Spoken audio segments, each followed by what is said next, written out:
En el fútbol hay tres maneras de perder. Puede ser de manera clara y contundente, incluso por una goleada.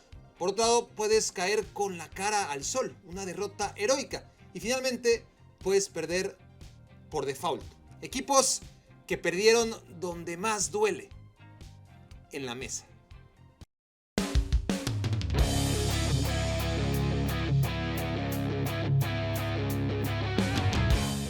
Guyana Francesa clasificó por primera y hasta hoy única vez en su historia a la Copa Oro edición 2017. Perdió en su debut 2-4 contra la Canadá de Alfonso Davies, pero en su segundo partido, Guyana sacó un histórico empate a 0 contra Honduras, capitaneado por Florent Malouda, ganador de la Premier League, la FA Cup y la Champions League con el Chelsea, el mejor jugador en la historia de la Copa Oro. El problema es que Malouda, subcampeón del mundo con Francia 11 años atrás en Alemania 2006, no era elegible por haber jugado con la selección francesa en el pasado. Aunque años atrás, Jocelyn Angloma no había tenido ningún problema para representar a Guadalupe, esta vez CONCACAF dejó claro que de alinear a Malouda, Guyana perdería los puntos. Pero a Guyana le valió madres. Malouda jugó, el partido quedó 0-0 y luego, dicho y hecho, el encuentro fue decretado victoria hondureña 3-0 en la mesa. Su nombre, Amadou Diawara, nacido en Guinea, medio de contención que ahora juega en el Anderlecht y que hace 3 años saltó a la fama porque a la Roma se le olvidó su edad. Jornada 1 del Calcio, septiembre de 2020, la Loba empató 0-0 en un partido para olvidar en el Bentegodi de Verona. Bueno, para olvidar si no hubiera sido por la alineación de Diawara. En Italia, los jugadores menores de 23 años pueden ser inscritos en el equipo juvenil. El problema es que Diawara había cumplido 23 años en aquel verano y a la Roma se le olvidó actualizar la hoja de Excel y no lo inscribió en el primer equipo como ya le correspondía a partir de 2020. En conclusión, alineación indebida. El 0-0 se anuló y Verona ganó 3-0 sobre la mesa. Fue un escándalo, pero el resultado a final de cuentas no varió un ápice en la tabla. Roma, de todos modos, hubiera quedado séptimo y se habría clasificado para esa Conference League que acabó ganando muy contento Diawara. Por su parte, Verona, igual sin esos 3 puntos, habría acabado en el 10º puesto final. El Tottenham Hotspur era el favorito número 1 para ganar la primera edición de la Conference League al tratarse del único equipo de jerarquía entre pura chusma. Para avanzar a octavos de final le bastaba con ganar en casa el último partido de la fase de grupos contra el Rennes, que ya estaba clasificado.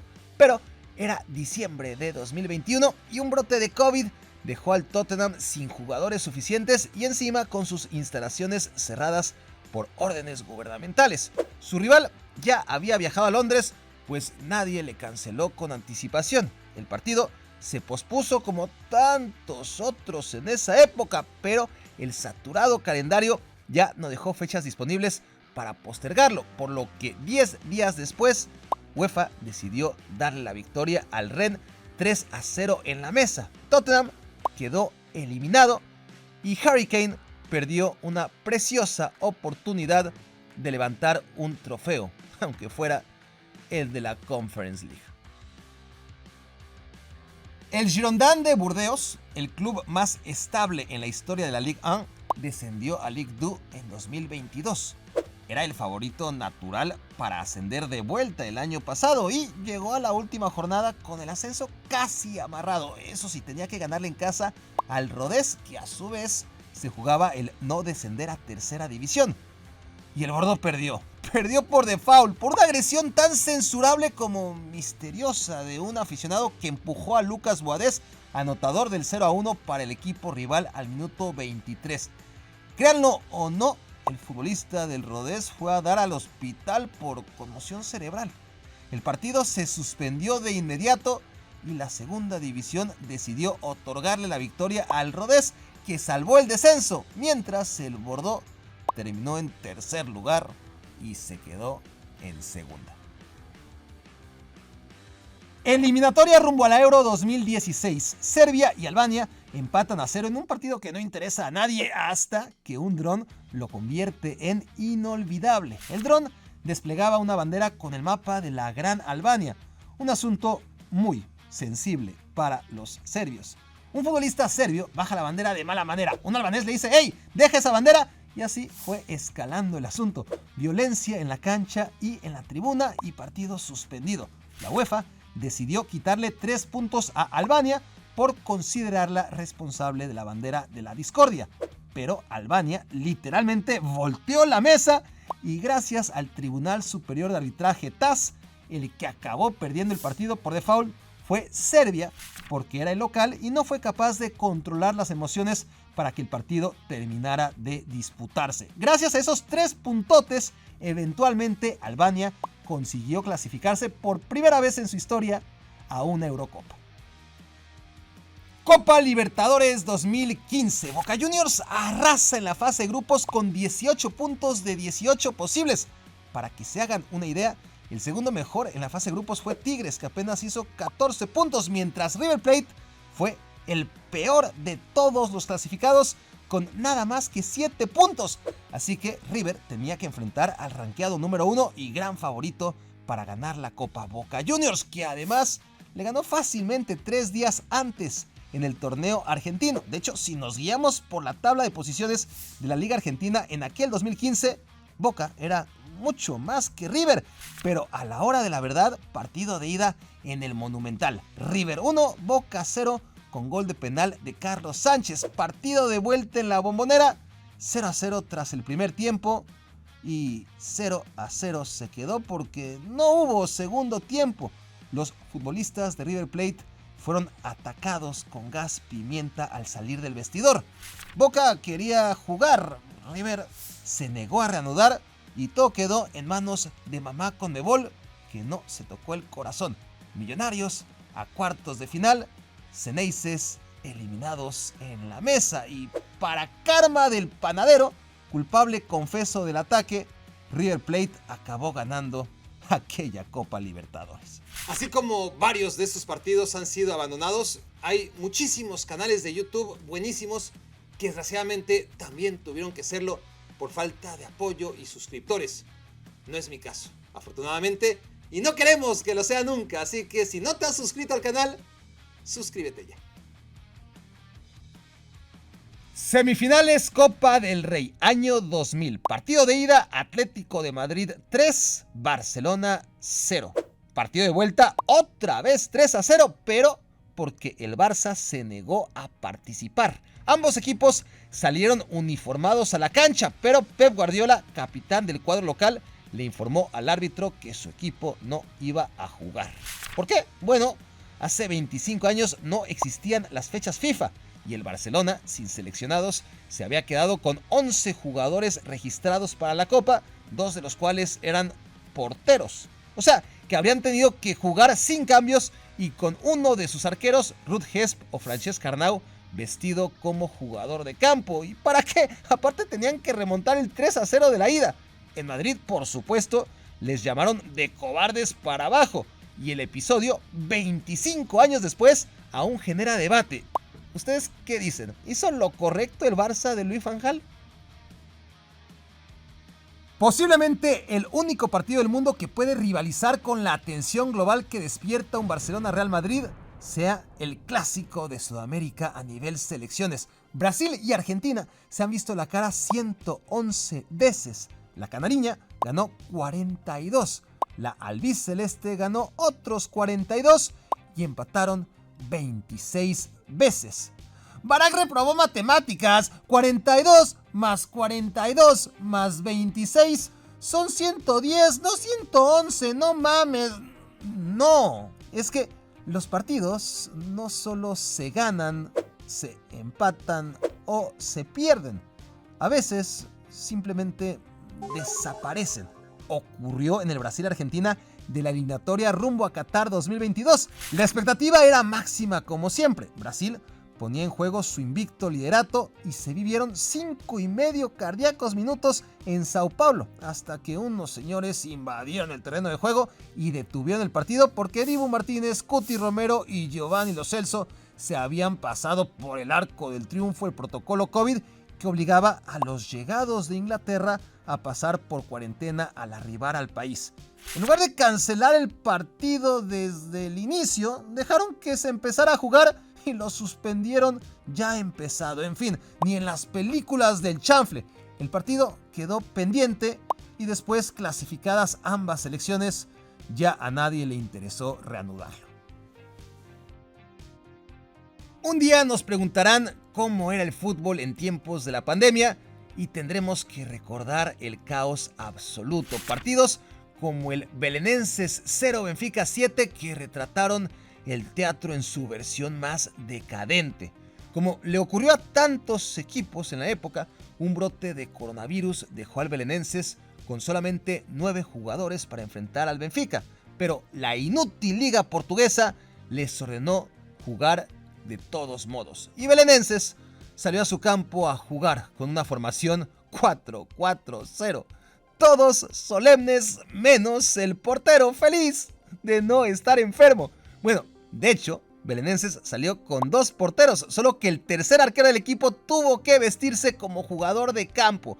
El Benfica, ya de por sí un equipo muy superior, 11 contra 11, lejos de tomárselo con calma y no abusar de la situación, se despachó con 7 goles en el primer tiempo. Hat-trick de Darwin Núñez, que a lo mejor se creyó que era ahora o nunca para meter 15 y ganar la bota de oro. Esperen, porque faltaba lo más patético. En el descanso, Belenenses se inventó 2 lesiones, por lo que salieron a jugar con 7 jugadores y quien dio la patada inicial se desgarró en el acto. ¡Ay, por Dios! Encima, se trataba de Joao Monteiro, el tercer portero del equipo, jugando como futbolista de campo en el hasta ahora único partido de su carrera como profesional. Fue la única manera de obligar al árbitro a suspender el remedio de partido porque el reglamento no permite que un equipo se quede con menos de 7 futbolistas.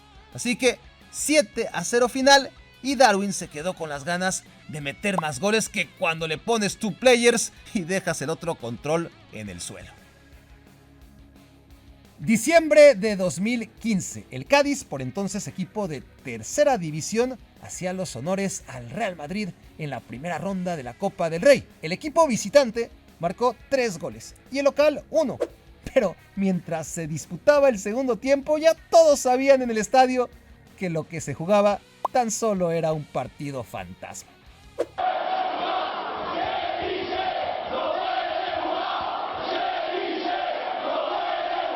Y es que, entre otros suplentes habituales, Rafa Benítez había alineado a Denis Cheryshev, que en efecto no podía jugar.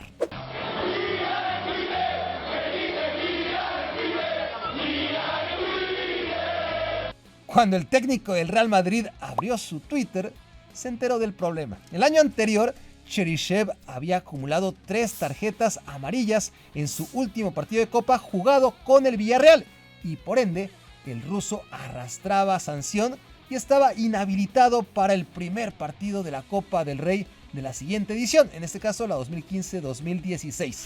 El caso es que en lugar de perder el partido por default 3-0 y tratar de remontar en la vuelta, ya no se jugó más. El reglamento dictaminó la expulsión del Real Madrid de la Copa del Rey por su bobo error administrativo que le hizo perder en la mesa.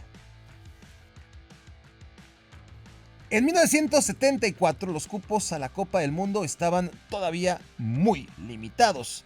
No había 32 selecciones, ni mucho menos 48, sino apenas 16 exclusivos invitados y por lo tanto las eliminatorias mundialistas eran durísimas y se jugaban a muerte. Uno de los partidos eliminatorios más famosos en la historia no se jugó nunca. Unión Soviética, como peor ganador de grupo en la UEFA, tenía que enfrentarse a Chile, segundo lugar de CONMEBOL. El partido de ida se jugó en Moscú y quedó 0-0. El de vuelta por el boleto mundialista, el de vuelta es una larga historia que se resume así. En aquel septiembre de 1973, Augusto Pinochet tomó el poder en Chile tras un golpe de estado que derrocó al presidente Salvador Allende, aliado de la Unión Soviética. La URSS rompió relaciones con el nuevo gobierno chileno y se negó a viajar al partido de vuelta en el Estadio Nacional de Santiago, que se sabía operaba como centro de detención y tortura a comunistas. FIFA se negó a que el partido se jugara en cancha neutral. El Estadio Nacional vendió 15,000 entradas. El árbitro dio por iniciado el partido. Chile metió gol a los 30 segundos, una gran jugada colectiva. Fiesta total, solo faltó el rival que prefirió quedarse en Moscú. En un caso único, Atlético Nacional perdió en la mesa la final de la Copa Sudamericana 2016 porque así lo pidió. 2 días antes del partido de ida, la inmensa mayoría de los jugadores y cuerpo técnico de su rival, el chapecoense brasileño, perdieron la vida al estrellarse su avión camino a Medellín. Todo sugería entonces que Atlético Nacional, campeón de la Copa Libertadores, se iba a convertir automática e irremediablemente en campeón de la Copa Sudamericana en un doblete histórico, pero al día siguiente de la tragedia, el club colombiano se dirigió en una carta abierta a Conmebol para solicitar la victoria por default del chapecoense. Renunció al trofeo, al premio económico y a todo lo demás. El Nacional pidió que se lo dieran todo a chapecoense. La noche en que debería haberse celebrado la final, el Atanasio Girardot se llenó para homenajear a las víctimas. Conmebol se tomó una semana para deliberar qué hacía y finalmente decidió concederle el deseo al Atlético Nacional, que por default se convirtió en subcampeón de la Copa Sudamericana 2016, pero en un campeón eterno del espíritu deportivo. En semifinales de la Liga MX 2007, el Cruz Azul perdió sobre la mesa ante Pachuca y fue eliminado por alinear indebidamente a Salvador Carmona, que estaba castigado por doping. El Atlas de Alejandro Irarrágorri, 15 años después, se las ingenió para que le dieran los 3 puntos luego de haber perdido ante el América. No por alineación indebida de Federico Viñas, sino por convocatoria indebida. Sí, el uruguayo ni siquiera jugó, se quedó en la banca, pero igual le dieron la victoria al Atlas. Poco después, Miguel Herrera, técnico de Tigres, puso contra el Atlas a un extranjero de más en la cancha y perdió las semifinales sobre la mesa, aunque para su infinita fortuna ya las había perdido antes sobre el terreno de juego, así que dio igual. El tercer partido sobre la mesa que ganó el Atlas en tiempo récord fue el de la barbarie en la Corregidora. En lo deportivo, el partido se saldó con otra victoria rojinegra, 3-0 sobre la mesa. En 2004, el Veracruz de Clever y Cuauhtémoc Blanco ya había asegurado el primer lugar de la tabla general y no se presentó a jugar en la última jornada contra Jaguares por falta de pagos. Así como estos partidos son memorables porque no terminaron cuando a veces ni siquiera se jugaron, hay otros que por supuesto se jugaron y son los más memorables de la historia, aquellos que tienen nombre propio. No necesariamente donde había títulos en juego, sino cosas aún más importantes. Visiten este video, encontrar el link aquí abajo en la descripción. Dejen sus comentarios porque los leeré allá, los leeré acá y nos vemos en la próxima entrega.